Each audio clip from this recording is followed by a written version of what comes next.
عثمان بھائی میں یہ سوچتا ہوں کہ کیا ہمارا اس سے ایمان اٹھ سکتا ہے کہ رزق دینے والی ذات اللہ ہے اور اللہ رزق بڑھاتا ہے باقاعدہ، جیسے رسول اللہ صلی اللہ علیہ وسلم نے کہا صلہ رحمی سے رزق بڑھتا ہے. ہم کہتے ہیں نہیں، رشتہ داروں سے ملیں گے، صلہ رحمی کریں گے تو وقت کا ضیاع ہوگا، اس سے اچھا ہے میں ڈبل شفٹ لگا لوں، اس سے اچھا ہے میں اپنے پیسے مزید کما لوں. اللہ کے نبی کے وعدے ایک طرف ہے، ہمارا رویہ کیا، کس ڈگر ہم چلتے ہیں؟ دیکھیں جو رزق کے حوالے سے ہے نا، جو اللہ نے ہماری قسمت میں لکھ دیا ہے، تو ہمارا ایمان ہے کہ ایک لقمہ ہم ایکسٹرا نہیں کھا سکتے. یہ سب کا ایمان ہے. جو سانس لکھ دی ہے، ایک سانس بھی ہم ایکسٹرا نہیں لے سکتے. ٹھیک ہے. بلکہ یہاں مجھے یہ بات بھی ذہن میں آ رہی ہے، میں ایک ڈاکٹر صاحب کے ساتھ ہاسپٹل میں گیا تو میں نے کیا دیکھا کہ ایک آدمی وینٹیلیٹر پہ ہے. انہوں نے بتایا یہ 6 ماہ سے وینٹیلیٹر پہ بے ہوش ہے. لیکن حیرانگی کی بات تھی کہ اس کے پیٹ کے اوپر ایک نالی لگی ہوئی تھی خوراک کی.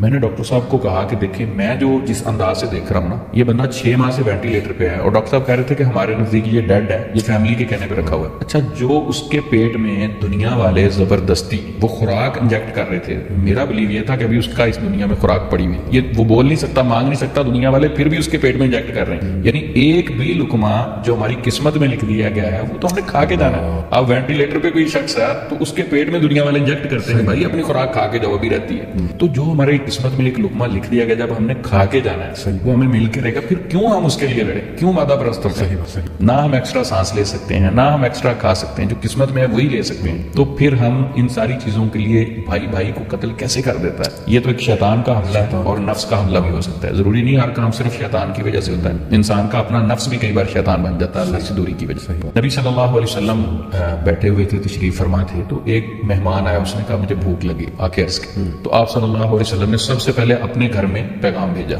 تو کھانے کے لیے چیز ہے. اب سارے گھروں سے جواب آیا سوائے پانی کے کچھ نہیں تھا. اب یہاں سے تھوڑا سا یہ بھی سمجھ لگتا ہے کہ صحابہ کرام کی یعنی ترجیح کیا تھی.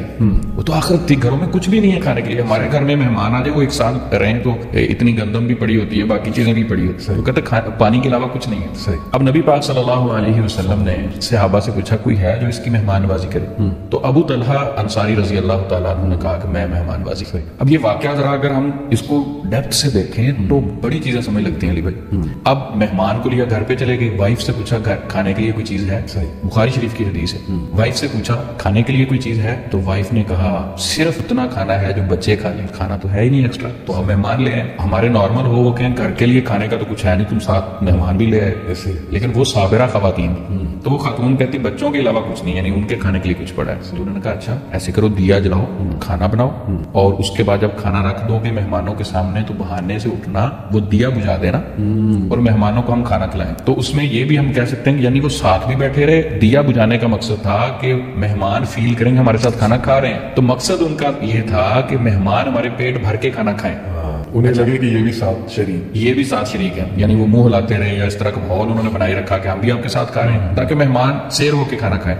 اچھا انہوں نے جب کھانا کھا لیا تو یہ سارا منظر اللہ رب العزت دیکھ رہے تھے. تو قرآن پاک میں وہی نازل ہو، نبی پاک پر وہی کیا ہے، اللہ رب العزت نے وہی نازل فرمائی وَيُؤْثِرُونَ عَلَىٰ أَنفُسِهِمْ وَلَوْ كَانَ بِهِمْ خَصَاصَةٌ وَمَن يُوقَ شُحَّ نَفْسِهِ فَأُولَٰئِكَ هُمُ الْمُفْلِحُونَ وَيُؤْثِرُونَ عَلَىٰ أَنفُسِهِمْ وَلَوْ كَانَ بِهِمْ خَصَاصَةٌ. یعنی اس میں کہا گیا کہ وہ لوگ کیا ہی وہ لوگ ہیں کہ اپنی ان کی ضرورت ہوتی لیکن دوسروں کو اپنے اوپر ترجیح دیتے ہیں، دوسرے لوگوں کو جو ترجیح دیتے ہیں اپنے اوپر، کیا ہی وہ لوگ ہیں. یعنی اللہ بھی مسکرا پڑے. نبی پاک نے فرمایا اللہ رب العزت مسکرا پڑے آپ کا عمل دیکھ کے. اور اس کے بعد اللہ رب العزت نے فرمایا وَمَن يُوقَ شُحَّ نَفْسِهِ، جو اپنے نفس کی بخیلی سے بچا لیا گیا وہ شخص ہیں کامیاب. وَمَن يُوقَ شُحَّ نَفْسِهِ فَأُولَٰئِكَ هُمُ الْمُفْلِحُونَ، یہ ہیں فلاح پانے والے لوگ. اور جیسے سورہ یوسف میں آتا ہے عثمان بھائی کہ بھائیوں کو حسد ہو گیا یوسف علیہ السلام. جی بالکل. تو میں ایک سینٹینس پہ مجھے بڑا وہ انٹرسٹنگ لگا کہ یوسف علیہ السلام کو ان کے والد کہہ رہے ہیں کہ بیٹا یہ خواب اپنے بھائیوں سے نہ شیئر کرنا. اور آگے جو ریزن انہوں نے بتائی نا وہ یہ تھی کہ بے شک شیطان انسان کا دشمن، کھلا دشمن. تو یہاں پر بجائے کہ مطلب کچھ لوگ ہوتے ہیں نا وہ بھائیوں کے خلاف نیگیٹو کر دیتے ہیں کہ تیرے بھائی ایول ہیں. یہ بھی تو سینٹینس ہو سکتا ہے کہ تیرے بھائی ایول ہیں، لیکن بات ڈائریکٹ کی شیطان کی طرف کہ ایک میں یہ سمجھتا ہوں، مطلب مجھے یہ سمجھ لگی کہ ایک دروازہ چھوڑا گیا حضرت یوسف علیہ السلام کے ذہن میں ایک سوچ کہ بھائیوں سے غلطی ہو جائے تو معاف کرنے کا ایک وہ رکھو.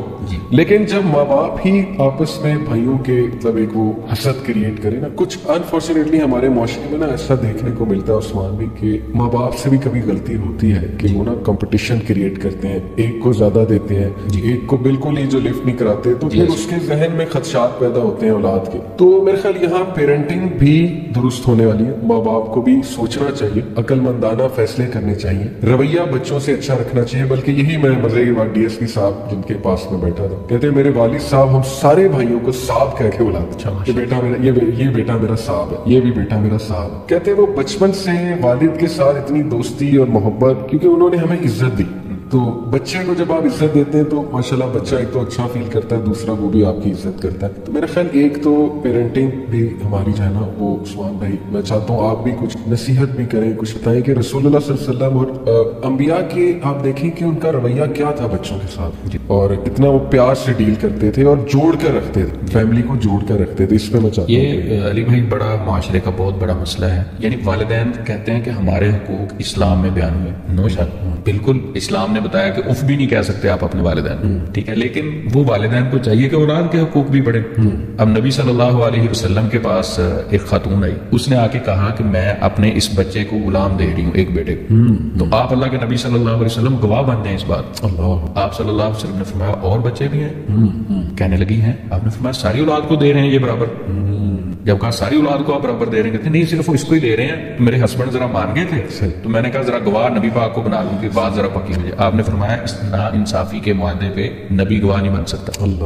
یا سارے بچوں میں تقسیم کریں جائیدادیں. اگر آپ دیکھیں ایک زندگی میں اگر آپ جائیداد کو تقسیم کرنا چاہتے ہیں تو پھر بیٹیاں اور بیٹے سب برابر ہیں، پھر تو تحفہ ہے. جائیداد تو انسان کے دنیا کے جانے سے بعد جناب ایک آدمی فوت ہوتا ہے اس کی وراثت ہوتی ہے. اگر آپ زندگی میں بانٹنا چاہتے ہیں، ایک بچے کو آپ 2 کروڑ روپے کی جائیداد دے رہے ہیں اور دوسرے بچے کو کہتے ہیں نہیں یہ میرا بیٹا بڑا صبر والا ہے بیچارہ نا، یہ ماشاءاللہ بہت صبر والا. میں کہتا ہوں یہ زیادتی ہے اس کے ساتھ. ٹھیک ہے وہ آپ کی رسپیکٹ کر رہا ہے، والدین نے ترازو کو برابر رکھنا ہے. جب والدین انصاف نہیں کرتے تو بالکل پھر اولاد میں ایک احساس کمتری پیدا ہوتا ہے. تو ایک وقت آتا ہے کچھ سٹریس میں رہنے کی وجہ سے وہ بھائی کا دشمن بھی بن جاتا ہے. تو پیچھے جو والدین ہوتے ہیں انہوں نے انصاف نہیں کیا ہوتا تو اس کے ذمہ دار والدین بھی ہوتے ہیں. مجھے ایک اور واقعہ یاد ہے، خاتون نے مجھے فون کیا، علی بھائی کہتی عثمان بھائی میری ایک بڑی بہن تھی، ہم 4 بہنیں ایک بھائی. بڑی بہن کے ساتھ والد صاحب بڑی محبت کرتے تھے تو ہماری کافی زمین تھی، تو والد صاحب نے اپنی زندگی میں ہی بڑی بہن کے ساری نام ٹرانسفر کر دی. اور وہ سمجھتی تھی، میرے والد صاحب سمجھتے تھے کہ یہ بیٹی بہت اچھی ہے، اگر مجھے کچھ ہو گیا میں دنیا سے چلا گیا تو یہ میری بیٹی انصاف کرے گی. اب روٹ کو اس نے چینج کیا.